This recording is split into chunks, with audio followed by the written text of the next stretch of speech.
Hi there. Hello. And welcome back to the Pitch Grid. Thank you so much for joining us once again. We have another huge episode coming up.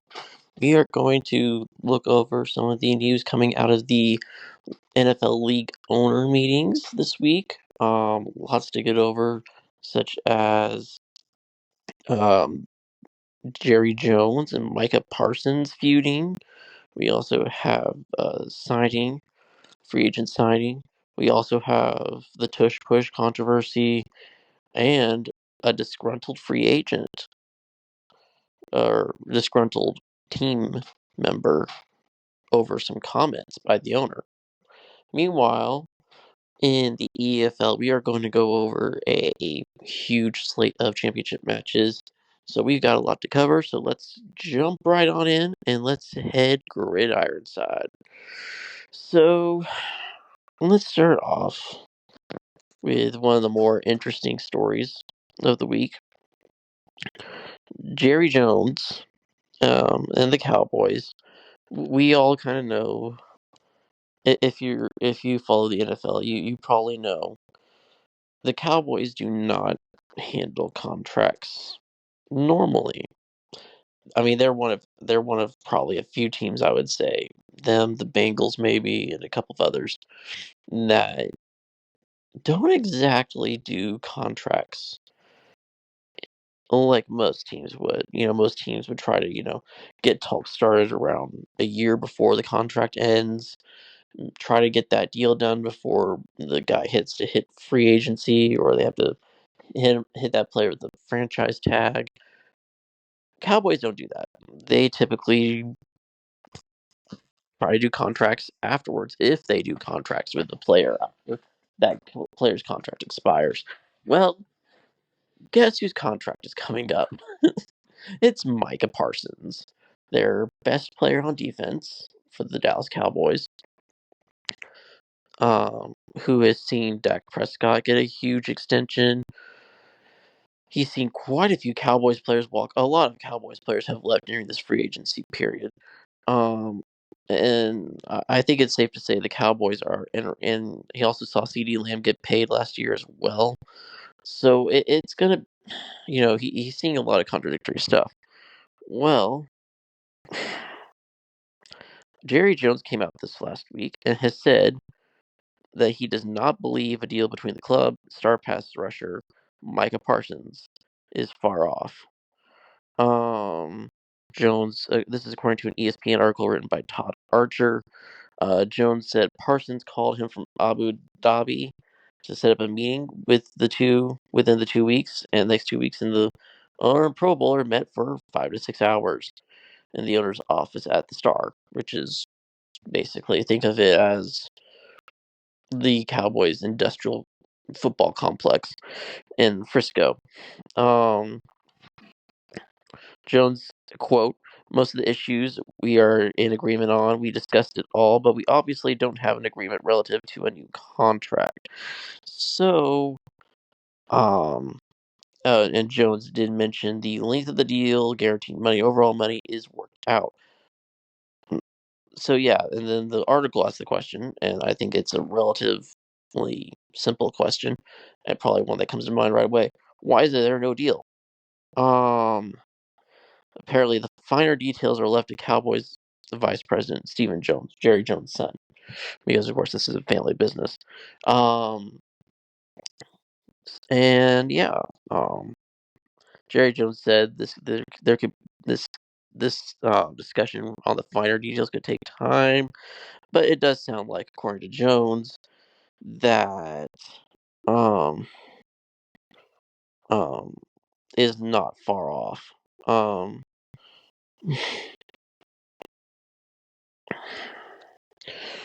um yeah, it looks very really, so you would think it's pretty straightforward, right? So why are Jones and Parsons beefing? Um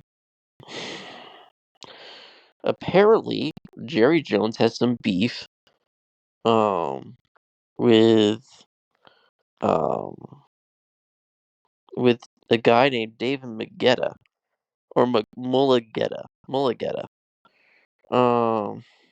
who is Parsons' agent. Um, Agent is not a factor here, Jerry Jones says, but apparently, um, you should be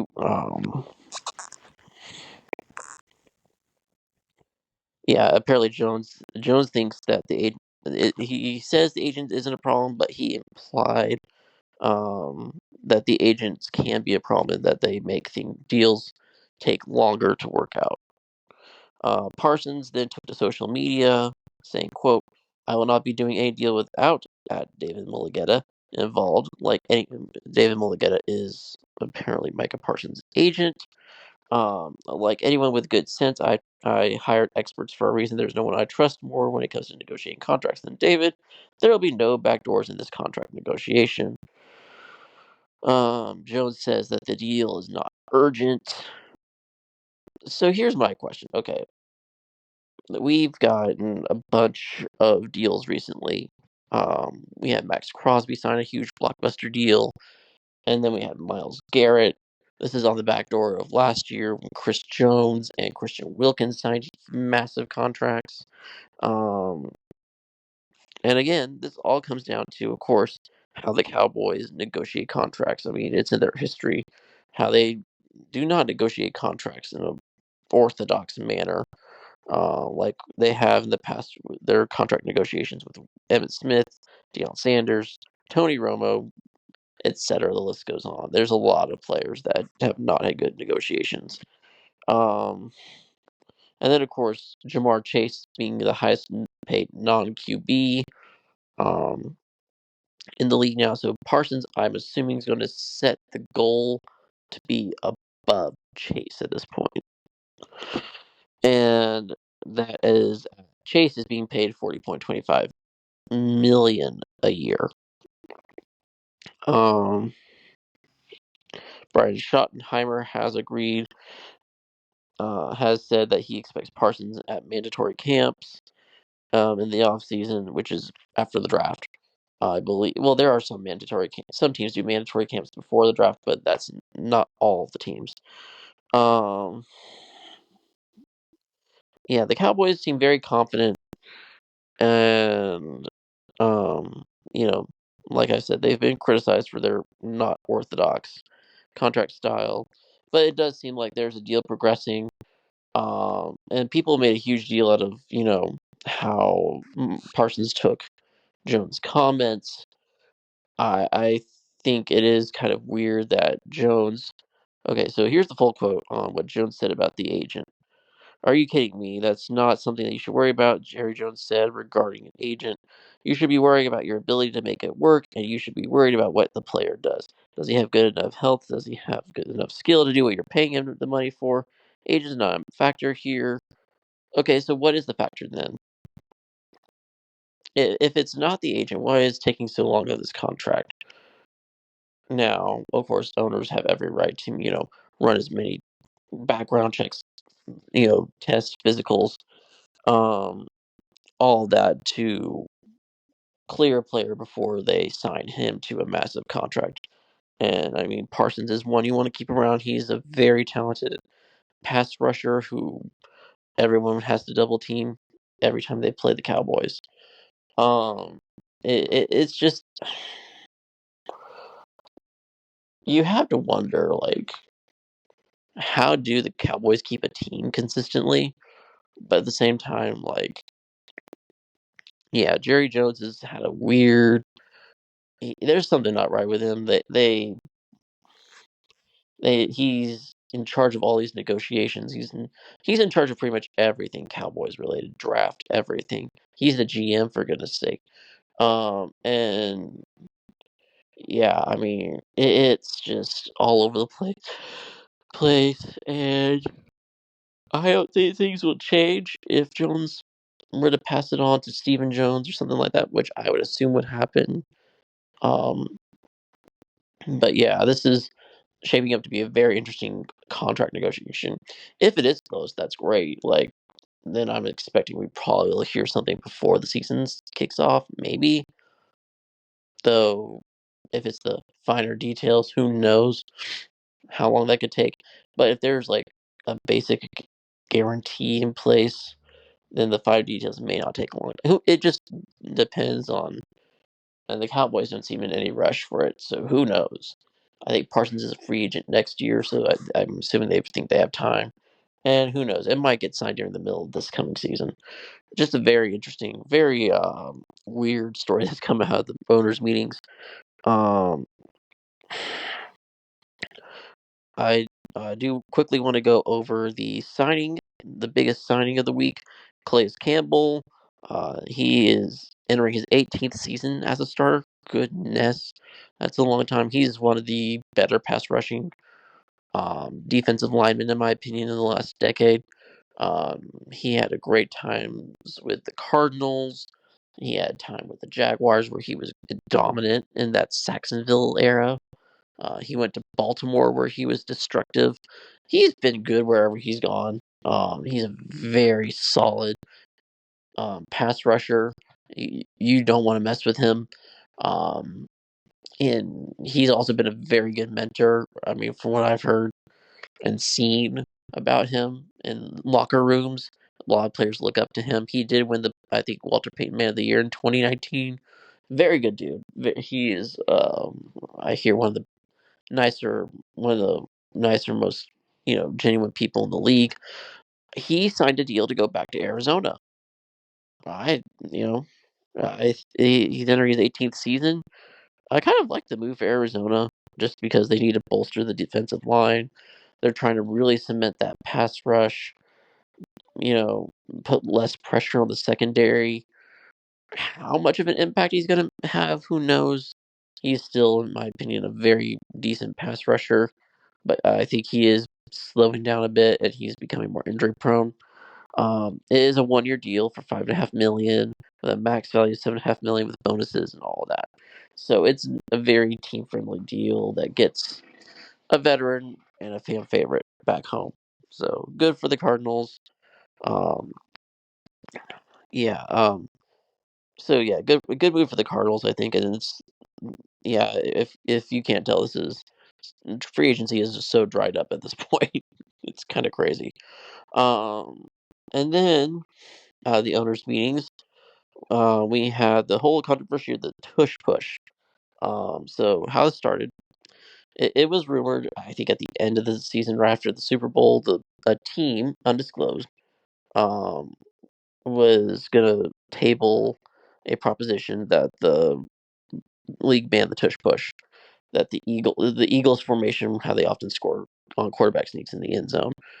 On quarterback, they score touchdowns with Jalen Hurts. Quarterback sneaks. That's how they do it. It's their play. No one can replicate it. And apparently, it's come out that the team is the Green Bay Packers who authored the proposal. Um, it has earned apparently the support of 16 different NFL teams, but it requires a vote of 24 to pass. And because it didn't have enough votes, it's been tabled. Um, a lot of it's garnered a lot of debate because player safety. One of the things I've heard against it is, oh, player safety, especially on the defensive linemen who have to push against the offensive line. I think one example you can kind of see in real life is actually like during the Super Bowl, Chris Jones, he came out of the game and he was rubbing his neck. This was right after the Eagles scored the first touchdown of the game, I believe, and he was rubbing his neck. And I think people have kind of pointed to that and say, "Oh, this is hurting the defensive linemen." Um, Packers' proposal, specifically written for the play, like most rule proposals, it would prohibit an offensive player from immediately pushing a teammate who is lined up directly behind the snapper and receives the snap. So basically, they're trying to basically outlaw any type of pushing from behind, which has been a rule that has an unwritten rule that you can do that. Offensive linemen have been able to do it, on broken plays that they can push a runner into the end zone. Um, or so it says it's whoever snapped it to. If they're lined up directly behind, so it basically any quarterback sneak. So any running back, any fullback would not be able to do that in this proposal. Um, NFL's Health and Safety Department had no data to suggest that a single injury had occurred as a result of the play. Buffalo Bills were the only other team that used it regularly last year. Um, Rich McKay, the head of the committee chairman of the competition committee, said and reiterated on Tuesday, which is yesterday as of recording, that the league generally frowns on rule changes that target one or two teams. I don't blame them because obviously then that feels like you're targeting them for a specific reason. Mm, That's totally fair. I also think, I mean, if the one common argument I've heard against banning it is, well, if you're gonna complain about, you gotta stop it. Just get the only way to stop it is just get good. Um, and I do kind of agree with that. It's a competitive thing the Eagles figured out, and that technically is within the rules. It is interesting though that it's starting to gain some steam. I would not be shocked if later this year, I forget when the next owner meeting is. Um, when is the next owner meeting? Um, it'll be revisited next year in May. It will be revisited in May. So that's next month. So yeah, this could be a very interesting thing. I don't know if I'm totally okay with, changing it for because the Eagles have been unstoppable with it and the Bills too. Um if others start figuring it out, that would be interesting to see how that works. Jeffrey Lurie, the Eagles owner, said we've been very open to whatever data exists on the Tush Push, and there's been no data that shows it is a very, very safe play. If it weren't, we wouldn't be pushing it. Fair enough. I don't disagree. I think it's a very, if you're against it, that's fine. I get the player safety angle, but also like it is a competitive thing. You're going to get hurt at some point in the NFL. That's what I mean. You understand that when you take the risk of stepping out in between the lines. So yeah, it's. I'm not. I'm not totally against it. It's a very interesting development though, and if it were to be banned, I would be very interested to see how the Eagles go about a goal line situation. Yeah. So moving on. This is a story that's been kind of brewing all day today.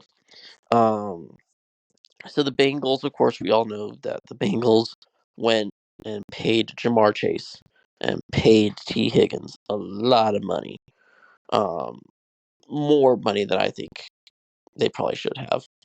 Um, but I mean, there's no denying that they're both incredibly good talents. They're both um, one of the top two receiver duos in the league.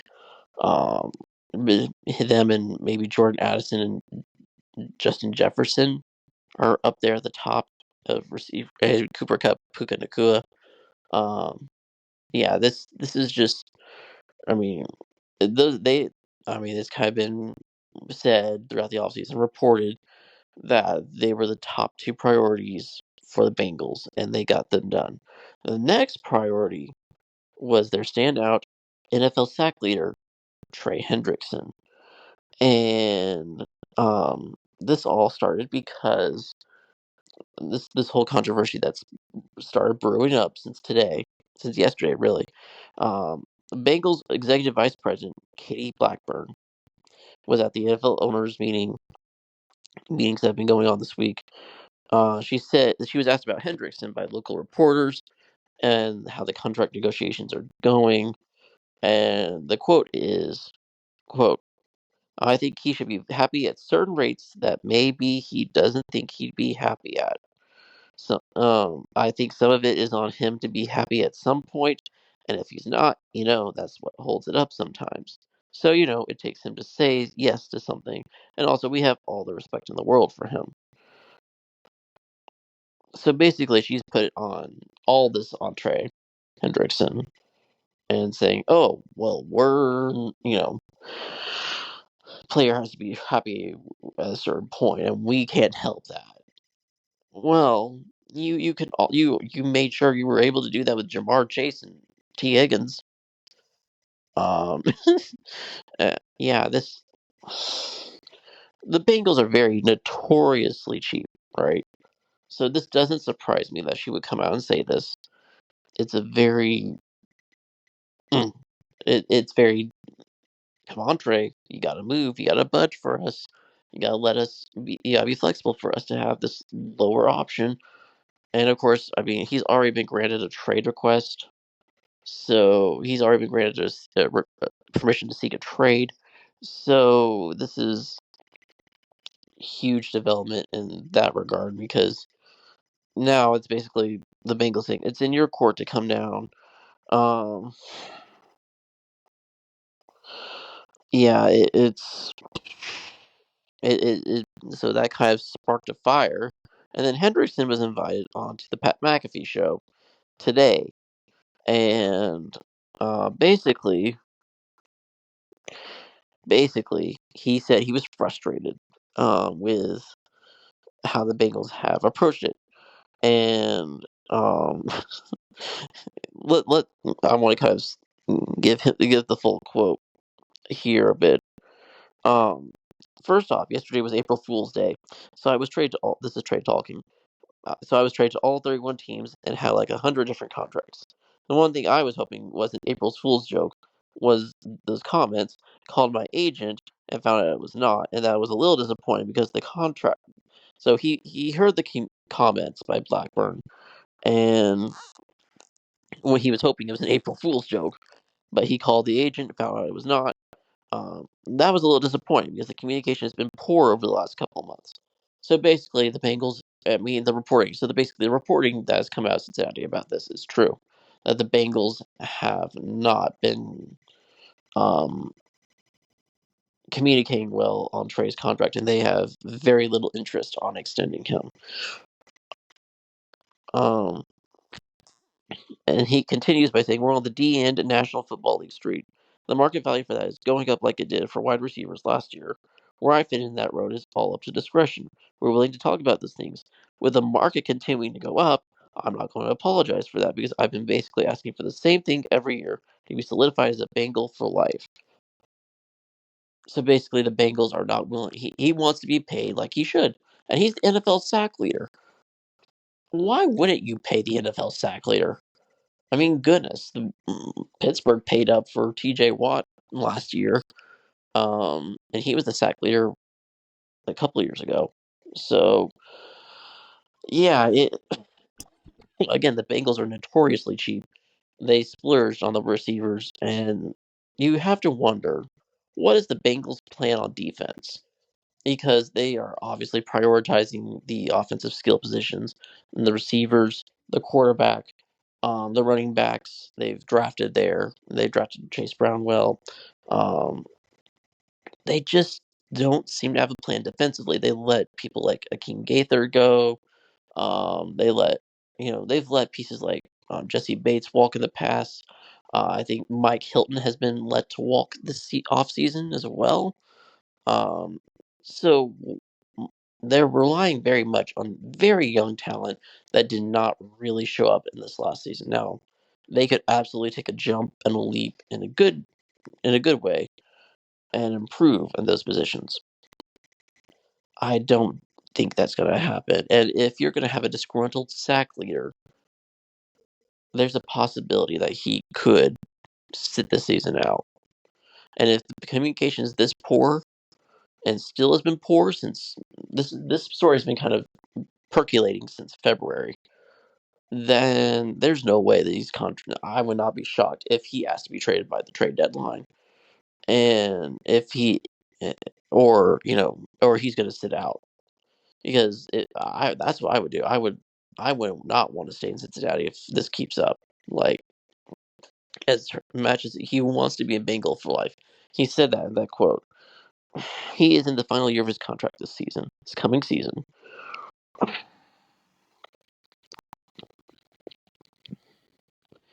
And he's open to communication. He's open to listening, he says. But of course, he wants to get paid like he deserves. And honestly, yeah, a player deserves to get paid like his market value is. And his market value is high right now. Because, again, Myles Garrett has set that bracket up high now. And we talked about the Cowboys earning their contract negotiating skills earlier.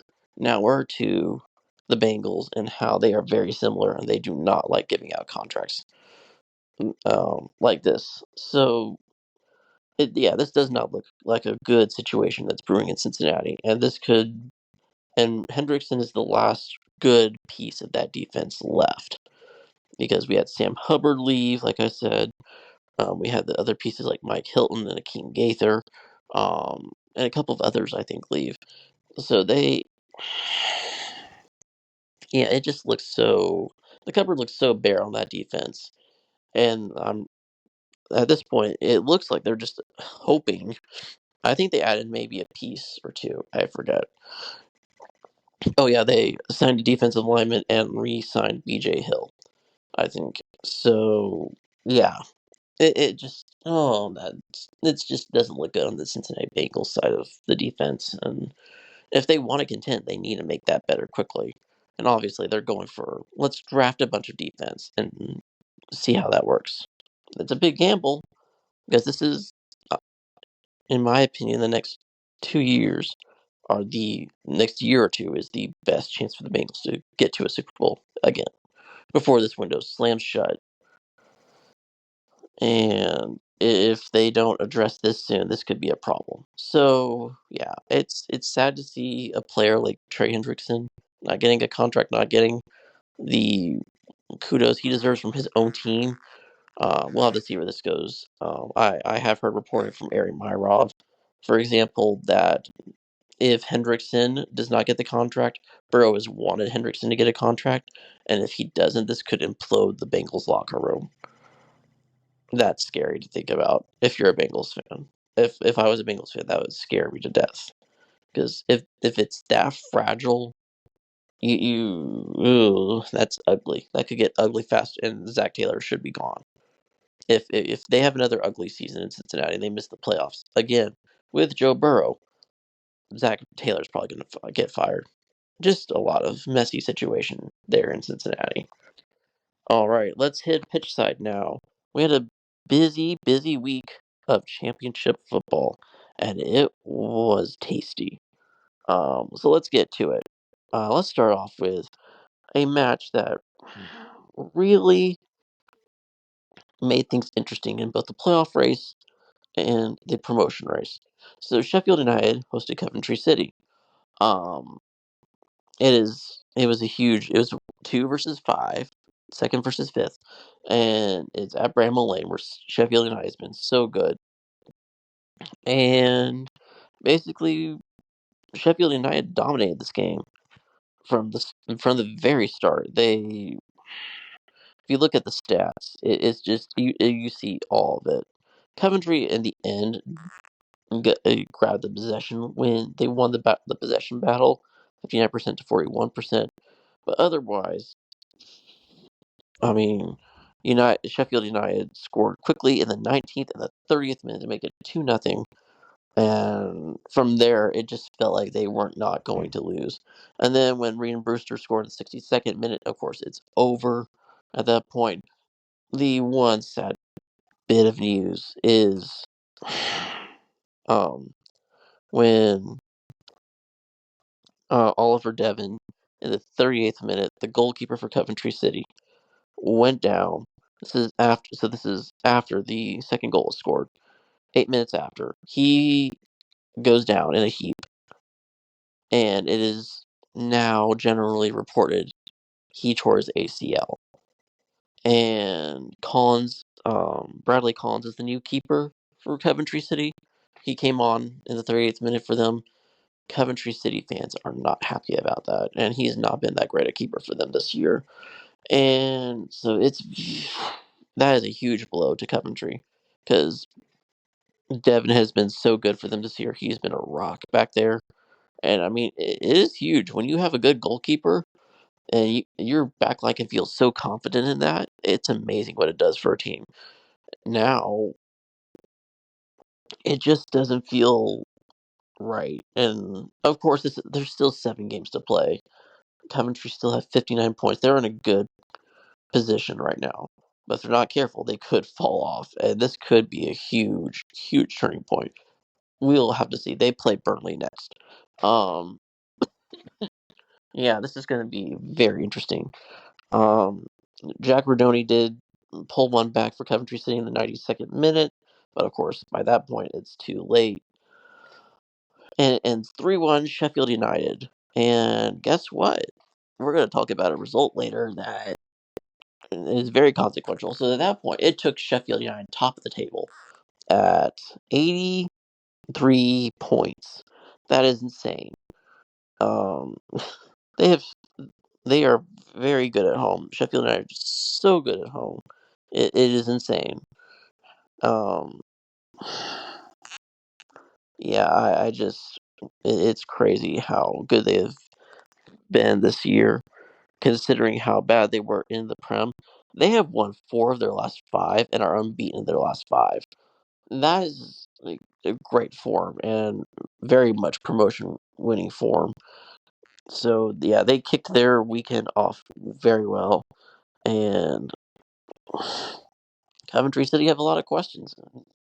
If they can't rebound well against Burnley, this might be.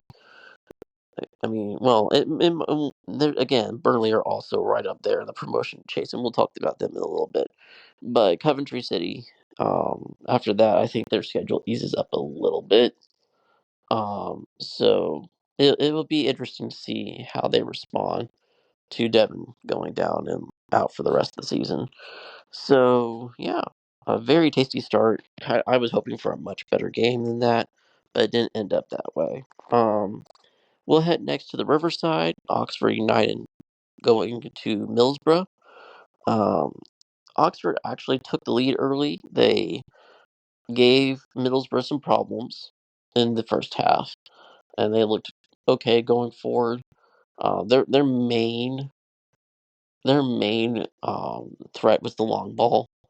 Otherwise, they really don't look like scoring much outside of that. But the long ball just caused so much chaos in the goal in the Middlesbrough box, which is what Oxford wants. And they scored to go ahead in the 38th minute off Michael Heelick. And yeah, but other than that, like Middlesbrough were dominating possession. They were getting shots. They were creating opportunities.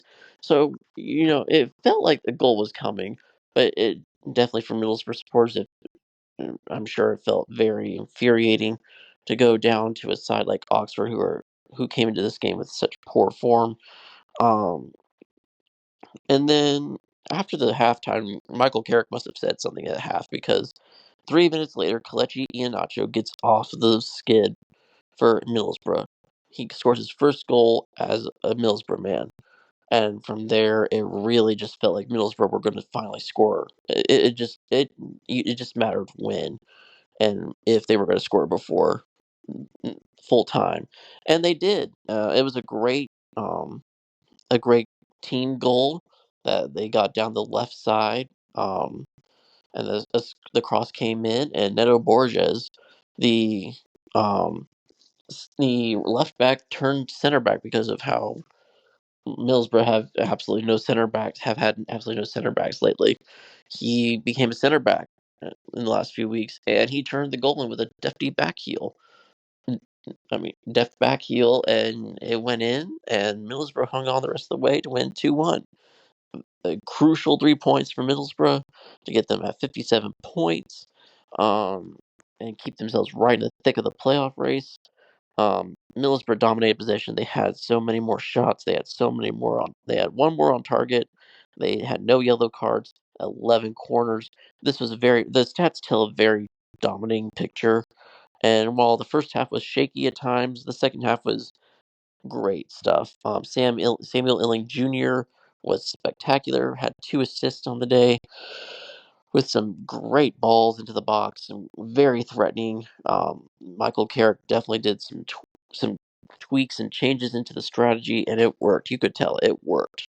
So this is a huge result for Middlesbrough and a very deflating one for Oxford, who have been just floundering as of late and needed a result here, and they just couldn't get it. So yeah, very and that result will matter in the playoff race as we get to it in a minute. So hold that in the back of your head. Now let's head to the relegation race real quick.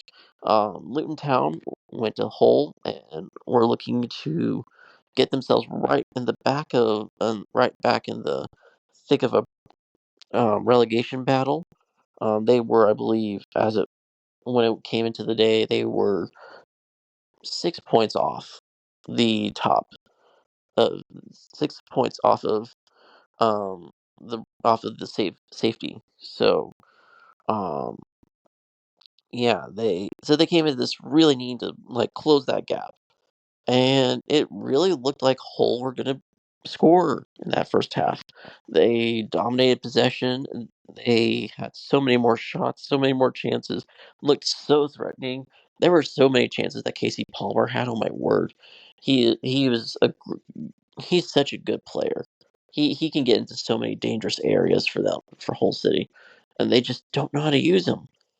It seems at a lot of the time, and I mean they had so many shots on target, so many go. You know, they had three on target the whole game, but they had 14 shots all game. Won the possession battle, 65-35.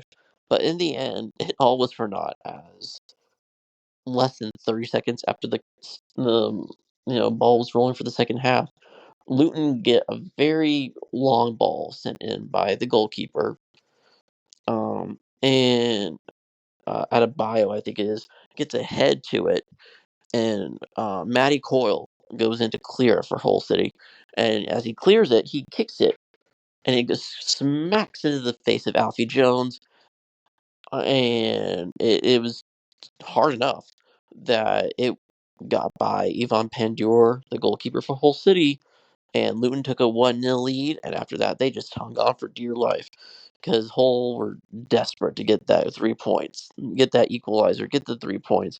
They just couldn't break through. Luton were so solid defensively in this game, and it's amazing that it kind of makes sense now how teams are so hard to break down, find it hard to break down Luton.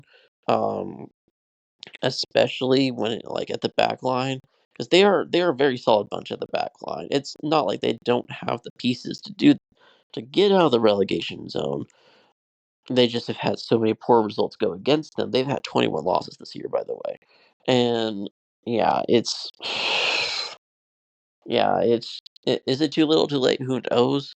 But yeah, and so the game ends 1-0 Luton Town, and they close the gap to 3 points. They're at 38 now, and Hull City remain at 41.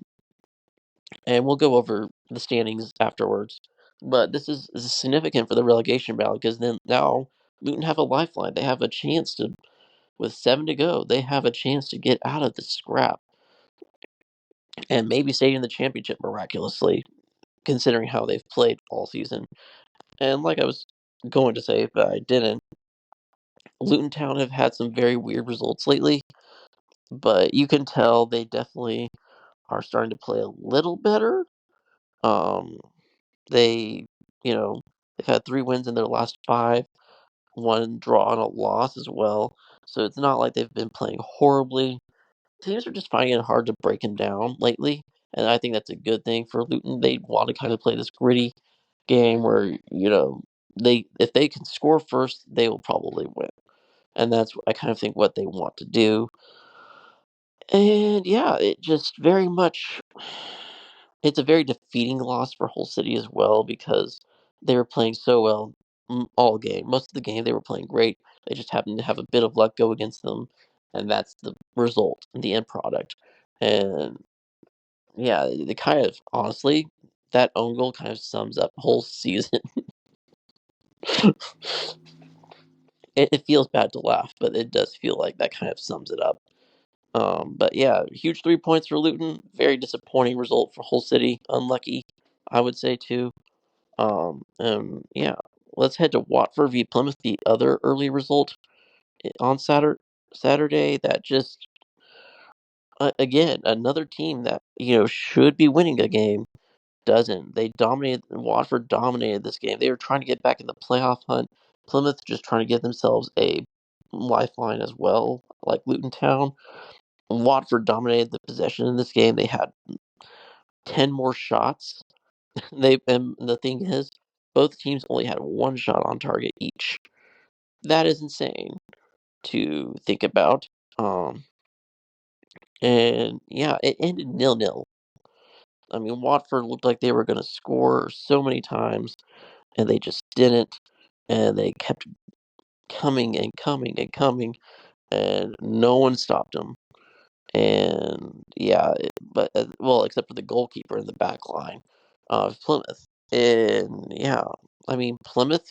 I mean they're a bad team, right? But at the same time, they're they're gritty enough to get a kind of result like this. And against a team like Watford, it's not surprising because Watford are starting to kind of fade out of the playoff hunt slowly but surely. They're just kind of this is kind of what we expected. I think at the beginning of the season when they were on that hot streak and they were looking invincible at points, and they were looking so good on the attack.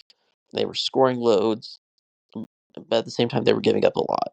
And I think now we're kind of starting to see the equilibrium for Watford, where they're kind of a good team, but not a great team. And it's just not good enough to be in the playoff hunt, and their chances of being in the playoff hunt are slowly fading. Um, if they keep getting results like this, they definitely aren't going to be lasting long in that hunt. But it's a very disappointing result for both clubs because Watford again wanted to be in the playoff hunt. Plymouth wanted the lifeline for the maybe somehow a miracle escape from relegation, but that doesn't look likely at this point. Plymouth are pretty much anchored at the bottom of the championship with 34 points, and so they're a good bit off of safety. But you never know. Moving on, Burnley, Bristol City. Basically, the game can be summed up in 2 words: free kick. And and another 2 words: Zion Fleming. Zion Fleming had a great free kick right over the wall, bended and twisted, just swirled. If you have a chance, look it up. It was a great free kick from, I believe, the left side of the box that just swerved in. Very good goal. Beat Max O'Leary out very well. And it was at Turf Moor. And again, Burnley are so stingy at home. It is not even funny. And the thing is, yeah, and this shows it right here. 4 shots on the game for Bristol City, only one on target. The tail of this game, um, Jaden Anthony just could not get his goal to save his life. Um, he had so many chances in this game. I think I counted 4 or 5 chances that he had open on goal or shot go on target that just it looked like it was going to go on target at least, and he could not convert. And honestly, if he had converted 1 or 2 of those chances, this would have been a blowout.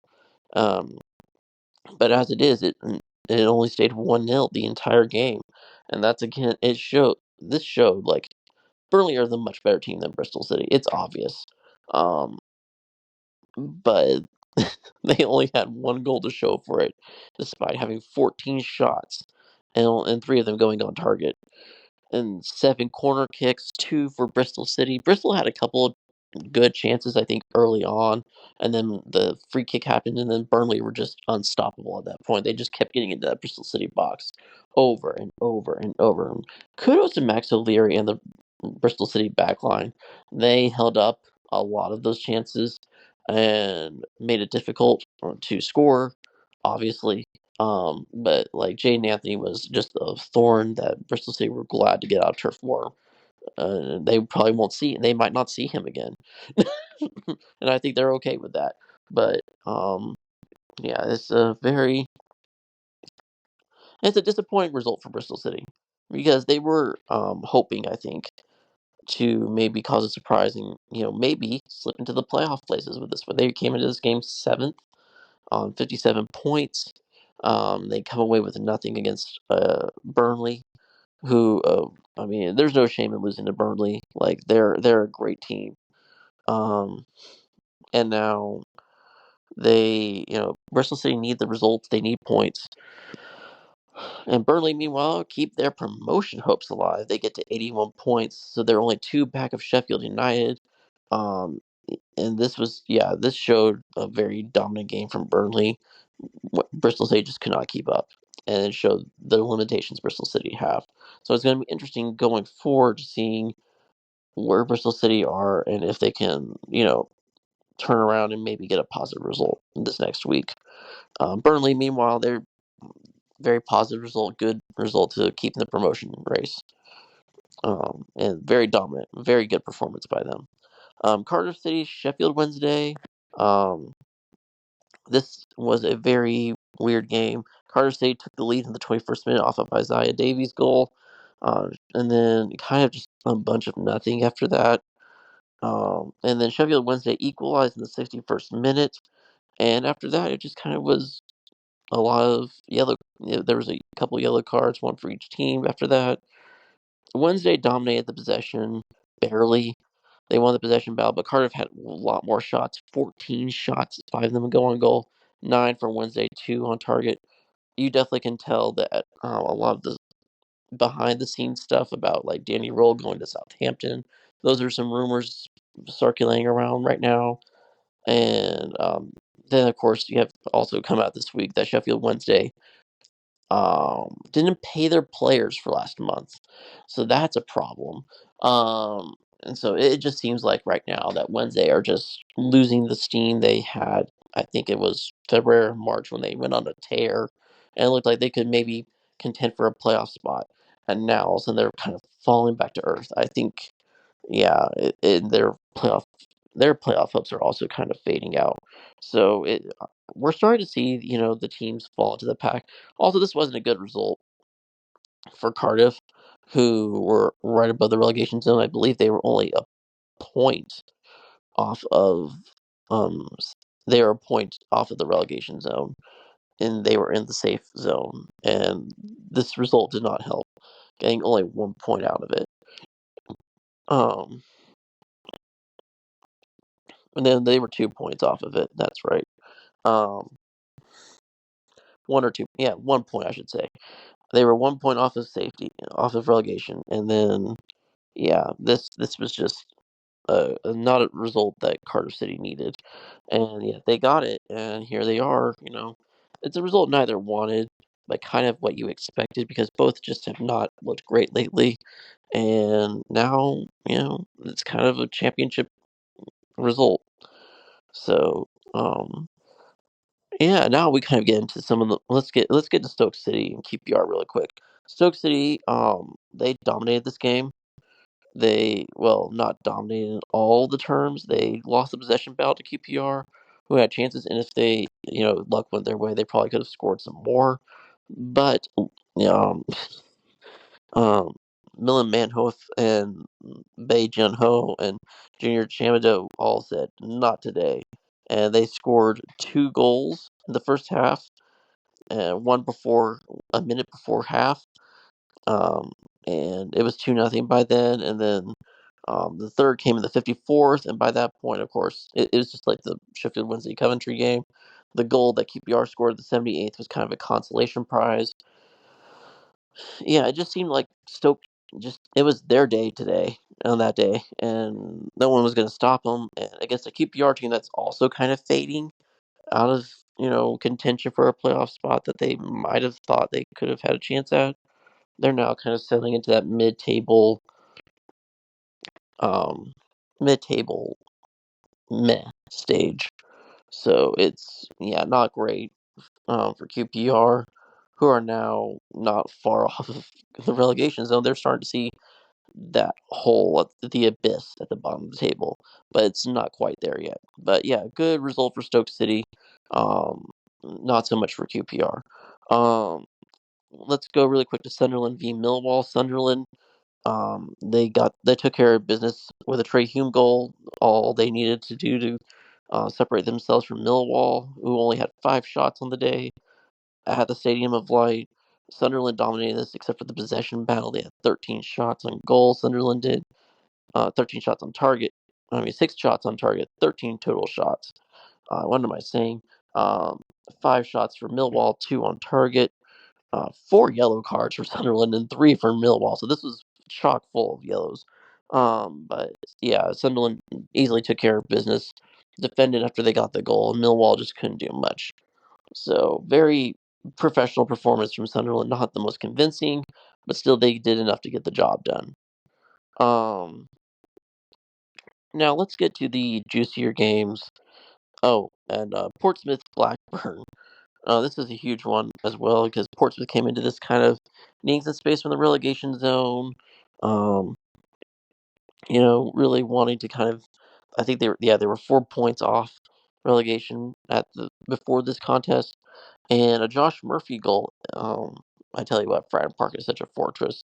In the 20th minute, um, put Portsmouth up, and I mean Blackburn just did not look right at all. They had a lot more shots but also like they just and the more on target barely, but they just couldn't make their chances count when it mattered, and Portsmouth did.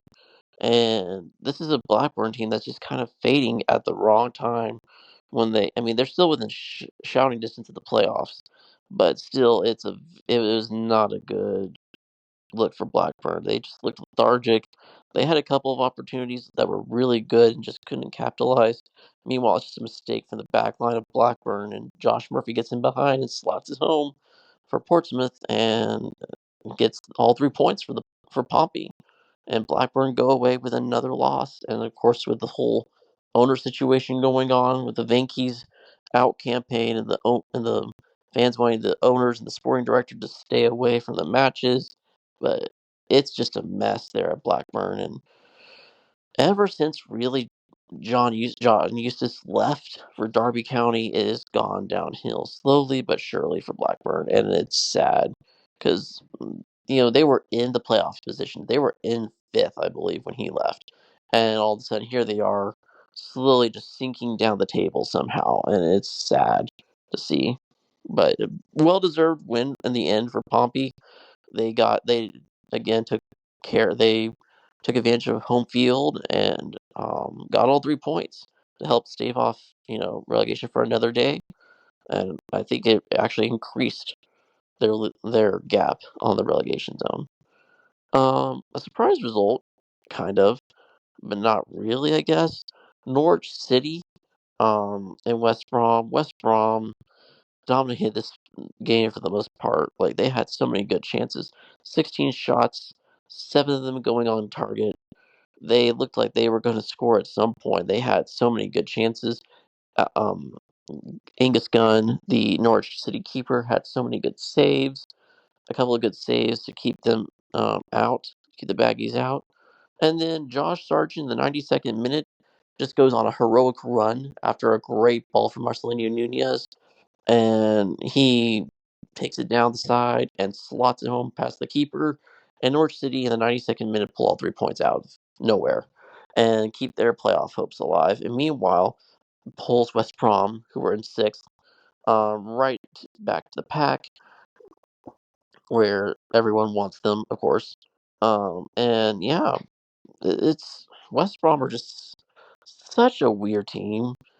Um, they look so good for a lot of it, and then they just can't convert chances at all, and it's frustrating because like you think they're a good team, right?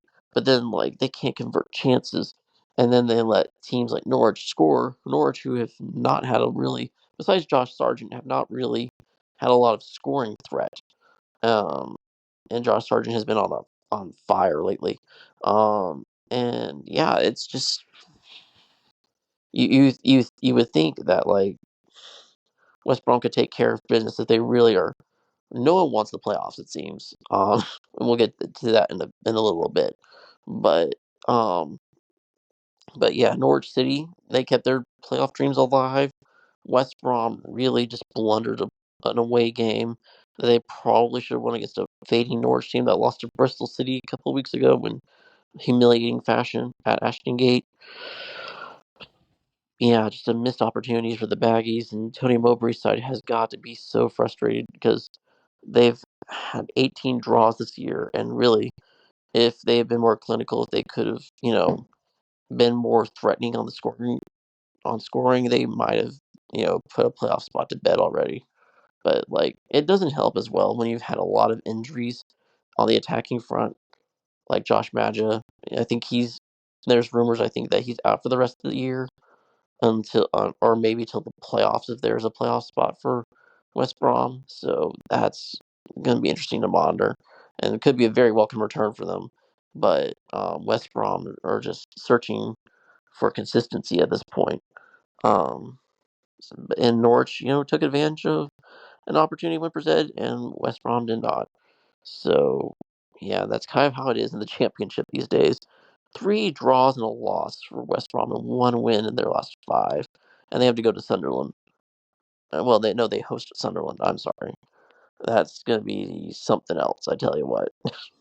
And then probably the shocking game and the probably more crazy game of the week, Leeds United hosting Swansea. Now, Swansea, why would Swansea give a crazy game? Because they're Swansea City and they decided to wake up today and chose violence. Um, yeah, they. So the first 35 seconds of this game, Brendan Aronson scores to give Leeds a 1-0 lead, but then a penalty is conceded by Ethan Ampadu, and in the box, it's a very blatant penalty. And Josh Tymon has his penalty saved by Elon Meslier. We're gonna get to Meslier in a minute, but it's so you think, okay, yeah, there's no way Swansea are gonna come back from this, right? They've got the penalty saved, Leeds are up. Well, Swansea after that kind of just quietly were starting to take charge of the game and starting to kind of find their groove and their momentum. And it kind of went that way till the half. And then coming out of the half, it kind of felt like, okay, Leeds are in control, but Swansea are definitely making some inroads. And then they score in Swansea score in the 64th minute. Okay, so context. The corner for Swansea City is blocked. It's saved. So they get a second corner. Harry Darling is, you know, on the and then so the corner swings in. Harry Darling is charging forward, right? Eli Millier goes up to catch the ball. He catches it, but then he drops it. And right in front of him is Harry Darling to just poke it in because he's just charging in from the edge of the box, I believe it is. And he pokes it into the net, equalizes for Swansea City. And Eli Millier has done another blunder again, folks. He's pulled another Sunderland. You know, and then you're thinking, okay, well, how are Leeds going to respond? Well, they do 3 different substitutions. Um, they do all other subs in a quick, um, quick 13 minutes. They use all 5 of their subs, and then Willie Nanto again, after breaking Swansea hearts last game, does it again in the 86th minute. You think, okay, Leeds have the lead. They're probably going to win this, save Eli Millier any embarrassment. Well, Swansea decided, well, we're not going to come out of this quietly. And there was a ton of time added on to this. I believe there were 8 minutes added on to the end of this game. And because of like a bunch of yellow cards and just Swansea being physical and Swansea, and so they come in to this extra time. Swansea are again threatening, having a few good chances. And then Swansea steal off of a throw, I believe it is. No, it's not off of a throw. They just somehow get into the front, into the attacking third, and a pass comes in, and Jan Zombapotnik, I always have trouble saying his first name. Zombapotnik, he comes in off of the right side of the Leeds, well, the right side of the box, and shoots a bullet right under Eli Millier, equalizing in the 96th minute. And there's only 2 minutes left, and this game ends 2-2. Now, what's significant is that Sheffield United won, and they and Leeds were tied coming into this match week on points. So Leeds dropped 2 points because Ilan Melier kind of doesn't have his best game again. So now he has cost. I believe I saw somewhere that he's cost Leeds 10 points this season. He's cost them 10 points, and Leeds have been doing great this year. And yeah, Swansea, they showed a ton of fight in this game. It was a crazy game, very championship-esque game where you don't know what's going to happen. A lot of drama because a lot is at stake for Leeds United, and of course people are saying, "Oh, Leeds are falling apart again." I wouldn't go that far yet. It was a crazy game, weird game for Leeds. I would expect them to bounce back. If they don't, then we could start maybe having this conversation of Leeds are falling apart again. But for right now, it's just a weird game. They're still in the promotion hunt. The 2 points off though of Sheffield United and tied with Burnley actually. We'll get into the standings in just a second. But yeah, this was a good game for Swansea. They really showed their toughness and their physicality, um, and showed that they are not a side on their day. They are not a side to be trifled with. Um, I believe they had an interim manager, um, and it was Steve Gerrard. I thought it was who was interim manager for them, and they showed a lot of fight. It was very impressive to watch. So good for Swansea City to get a point, um, but heartbreak for Leeds. So let's look real quick at the table as it stands. Sheffield United are first at 83 points. Leeds and Burnley sit tied at 81 points, but Leeds have the better goal differential because Burnley don't know how to score a ton of goals. Um, and then you have Sunderland, Coventry, and West Brom. Sunderland have fourth pretty much in a vice grip at 72 points. Coventry have 59 points, and then this is where everything gets crazy because no one wants to be in the playoffs, it seems.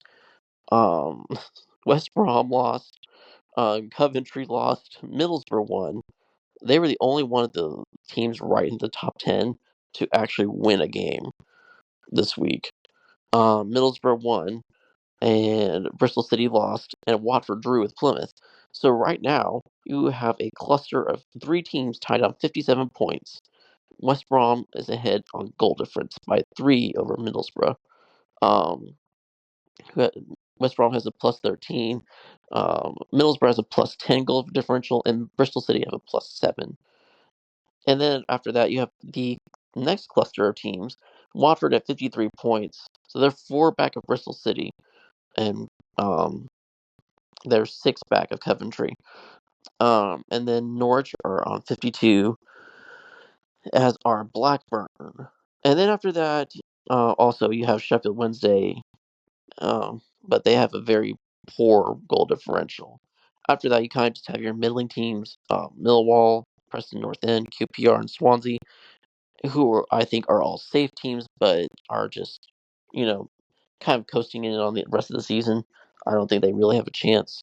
Blackburn and Sheffield Wednesday, I feel like are the 2 teams at the 52 points that are within shouting distance that don't really their chances are very slim, and if they don't get some results in the next couple of weeks, their season is over.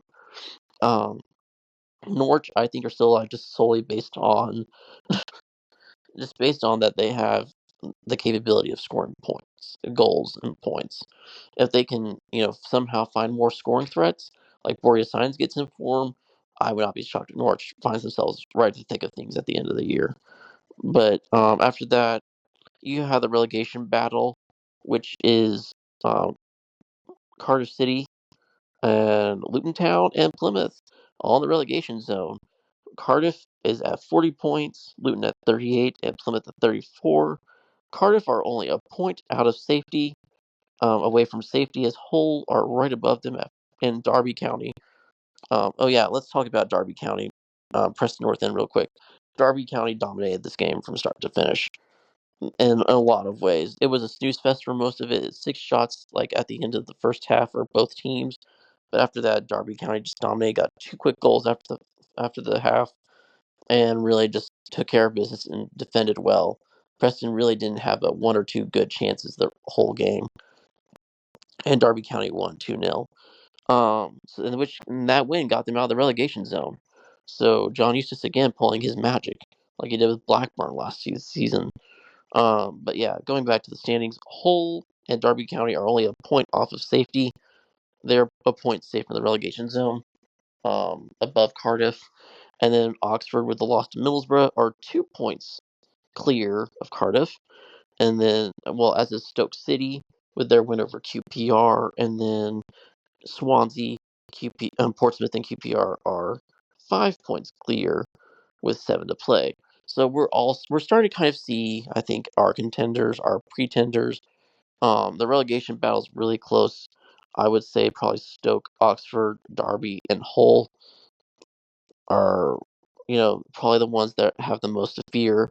I think Portsmouth, Swansea, QPR are okay. They just can't afford to drop more points. Portsmouth, I think, are probably going to stay up the way they've been playing lately. Swansea as well. QPR, I have less faith in of the 3 that have 45 points, but who knows? So, yeah, but this is going to be a very interesting last 7 games to the championship, and I'm glad you are sticking around with the pitch grid to follow all the drama. And thanks so much for listening today. Um, we really appreciate your support and the listening. Please give us a follow on Spotify. Please subscribe on YouTube. We are on Instagram and Facebook and Twitter and Blue Sky. So give us a follow and like there. And we really appreciate all the support from anyone who is listening, and our faithful subscribers. We really appreciate giving giving us a like and a follow, and we would really appreciate any support. And hope to see you for the next episode.